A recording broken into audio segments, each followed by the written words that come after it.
முக்கியத்துவம் வாய்ந்த சந்திப்புங்கிறது வந்து வருங்காலத்துல வரக்கூடிய நிகழ்வுகள் மூலமா அது தெளிவா இப்போ தெரியும். இப்போ இது முக்கியத்துவம் இல்லை இப்போதைக்கு. நிச்சயமா இது முக்கியத்துவம் தான். ம். அதுல உள்ள நுணுக்கங்கள், அசைவுகள்ங்கிறது வரும் நாட்கள்ல தெரியும்னு சொல்றேன். சரி அரசு விழா நிமித்தம் வந்த சந்திப்பு ஒரு இது. சரி. அதுல முன்னாள் முதல்வருங்கிற அடிப்படையில ஆஹ், ஓ பன்னீர்செல்வம் வந்து பெற்றிருக்க முக்கியத்துவமே பலருக்கும் ஆச்சரியத்தையும், பலருக்கும் வந்து ஒரு பன்னீர்செல்வம் இதோடு முடிஞ்சு போயிட்டாரு, மோடியே பன்னீர்செல்வத்தை மதிக்க மாட்டாரு அப்படியோடெல்லாம் வந்து லாஜிக்கே இல்லாம சந்திப்பவங்களுக்கெல்லாம் வந்து ஒரு அதிர்ச்சி அளிக்கக்கூடிய அளவுக்கான ஒரு சந்திப்பு தான். அந்த சந்திப்போட பின் விளைவுகள் வந்து 4 மாசத்துல நடக்கும் நான் நினைக்கல.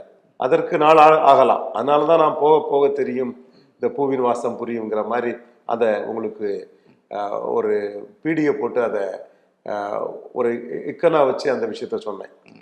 பொழுது என்டிஏக்குள்ள